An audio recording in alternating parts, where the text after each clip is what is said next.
بسم اللہ الرحمن الرحیم۔ السلام علیکم ناظرین، 523 عیسوی میں یمن کے یہودی بادشاہ ذو نواس نے نجران کے مسیحیوں پر ظلم و ستم ڈھائے، جسے قرآن مجید نے اصحاب الاخدود کے نام سے ذکر کیا ہے۔ یمن کا بادشاہ ذو نواس یہودی تھا اور مسیحیوں سے اس کا سلوک اچھا نہ تھا۔ مسیحی اس کے مجبور کرنے پر بھی اپنا مذہب چھوڑنے پر آمادہ نہ ہوئے، تو اس نے صاف کہہ دیا کہ وہ یا تو یہودیت اختیار کر لیں یا قتل ہونے کے لیے تیار ہو جائیں۔ صحیح مسلم میں یہ واقعہ اس طرح موجود ہے کہ حضرت نبی کریم صلی اللہ علیہ وآلہ وسلم نے فرمایا، تم سے پہلے ایک بادشاہ تھا جس کے پاس ایک جادوگر تھا۔ جب وہ جادوگر بوڑھا ہو گیا تو اس نے بادشاہ سے کہا کہ اب میں بوڑھا ہو گیا ہوں، تو آپ میرے ساتھ ایک لڑکے کو بھیج دیں تاکہ میں اسے جادو سکھا سکوں۔ تو بادشاہ نے ایک لڑکا جادو سیکھنے کے لیے جادوگر کی طرف بھیج دیا۔ جب وہ لڑکا چلا تو اس کے راستے میں ایک راہب تھا، تو وہ لڑکا اس راہب کے پاس بیٹھا اور اس کی باتیں سننے لگا جو اسے پسند آئیں۔ پھر جب بھی وہ جادوگر کے پاس آتا اور راہب کے پاس سے گزرتا تو اس کے پاس بیٹھتا اور اس کی باتیں سنتا، اور جب وہ لڑکا جادوگر کے پاس آتا تو وہ جادوگر اس لڑکے کو دیر سے آنے کی وجہ سے مارتا۔ تو اس لڑکے نے اس کی شکایت راہب سے کی، تو راہب نے کہا کہ اگر تجھے جادوگر سے ڈر ہو تو کہہ دیا کر کہ مجھے میرے گھر والوں نے روک لیا تھا، اور جب تجھے گھر والوں سے ڈر ہو تو کہہ دیا کر کہ مجھے جادوگر نے روک لیا تھا۔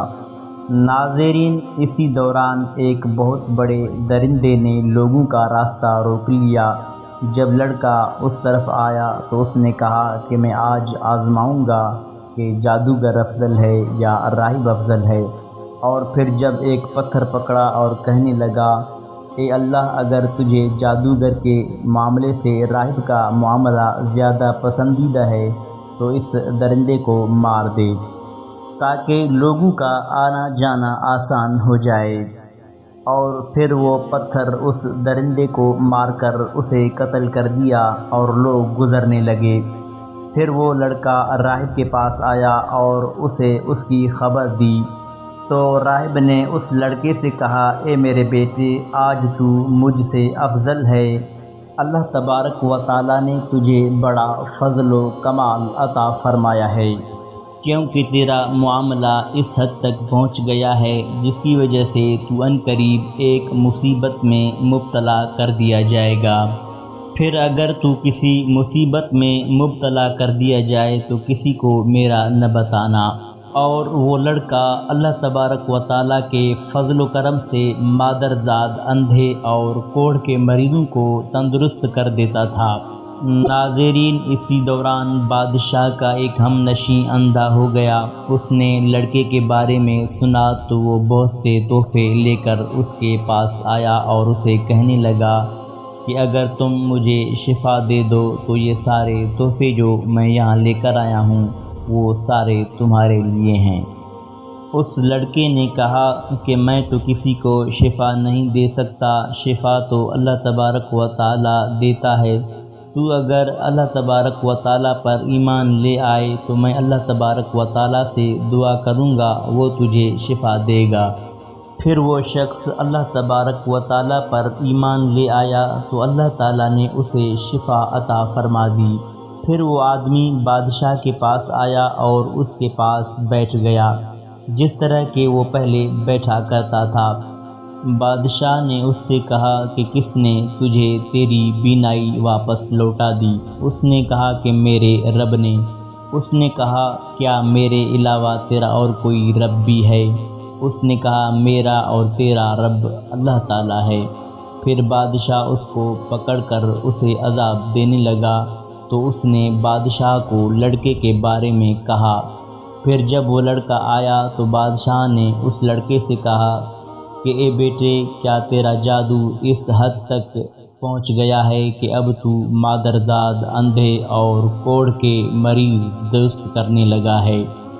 لڑکے نے کہا میں تو کسی کو شفا نہیں دیتا، بلکہ شفا تو اللہ تبارک و تعالی دیتا ہے۔ بادشاہ نے اسے پکڑ کر عذاب دیا، یہاں تک کہ اس نے راہب کے بارے میں بادشاہ کو بتا دیا۔ جب راہب آیا تو اس سے کہا گیا کہ تو اپنے مذہب سے پھر جا۔ راہب نے انکار کر دیا۔ پھر بادشاہ نے آرا منگوایا اور اس راہب کے سر پر رکھ کر اس کا سر چیر کر اس کے 2 ٹکڑے کر دیے۔ پھر اس کے بعد بادشاہ کے ہم نشیں کو لایا گیا اور اس سے بھی کہا گیا کہ تو اپنے مذہب سے پھر جا۔ اس نے بھی انکار کر دیا۔ بادشاہ نے اس کے سر پر بھی آرا رکھ کر سر کو چیر کر اس کے 2 ٹکڑے کروا دیے۔ پھر اس لڑکے کو بلوایا گیا۔ جب وہ لڑکا آیا تو اس سے بھی یہی کہا گیا کہ اپنے مذہب سے پھر جا۔ اس نے بھی انکار کر دیا تو بادشاہ نے اس لڑکے کو اپنے کچھ ساتھیوں کے حوالے کر کے کہا اسے فلاں پہاڑ پر لے جاؤ اور اسے اس پہاڑ کی چوٹی پر چڑھاؤ۔ اگر یہ اپنے مذہب سے پھر جائے تو اسے چھوڑ دینا، اگر انکار کر دے تو اسے پہاڑ کی چوٹی سے نیچے پھینک دینا۔ چنانچہ بادشاہ کے ساتھی اس لڑکے کو پہاڑ کی چوٹی پر لے گئے تو اس لڑکے نے کہا اے اللہ تو مجھے ان سے کافی ہے، جس طرح تو چاہے مجھے ان سے بچا لے۔ اس پہاڑ پر فوراً ایک زلزلہ آیا جس سے بادشاہ کے وہ سارے ساتھی گر گئے اور وہ لڑکا چلتے ہوئے بادشاہ کی طرف آ گیا۔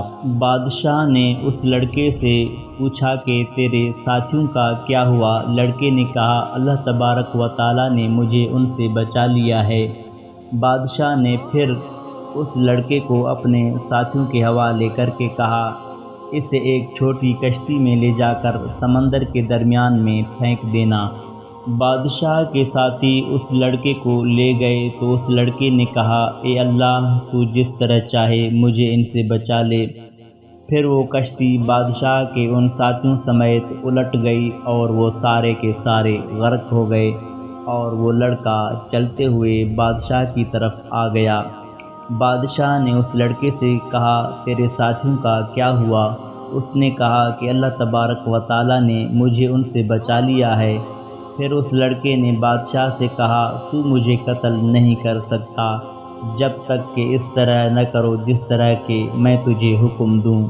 بادشاہ نے کہا کہ وہ کیا ہے؟ اس لڑکے نے کہا سارے لوگوں کو ایک میدان میں جمع کرو اور مجھے سولی کے تختے پر لٹکاؤ، پھر میرے ترکش سے ایک تیر کو پکڑو، پھر اس تیر کو کمان میں رکھو اور پھر کہو اس اللہ تبارک و تعالی کے نام سے جو اس لڑکے کا رب ہے، پھر مجھے تیر مارو۔ اگر تم اس طرح کرو تو مجھے قتل کر سکتے ہو۔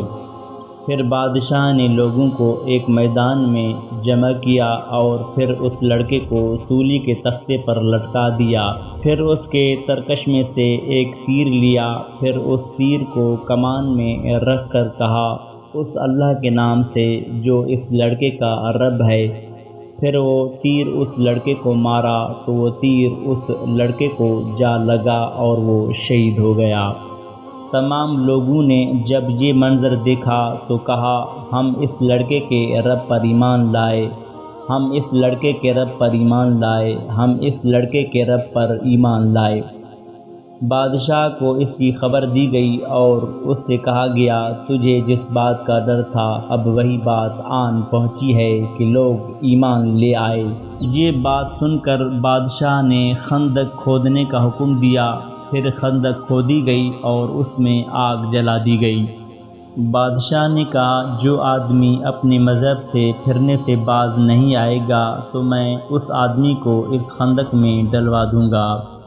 لیکن یمن کے تمام مسیحی جان دینے پر آمادہ ہو گئے اور اپنے ایمان سے نہیں پھرے تو انہیں خندق میں ڈال دیا گیا، یہاں تک کہ ایک عورت آئی اور اس کے ساتھ ایک بچہ بھی تھا۔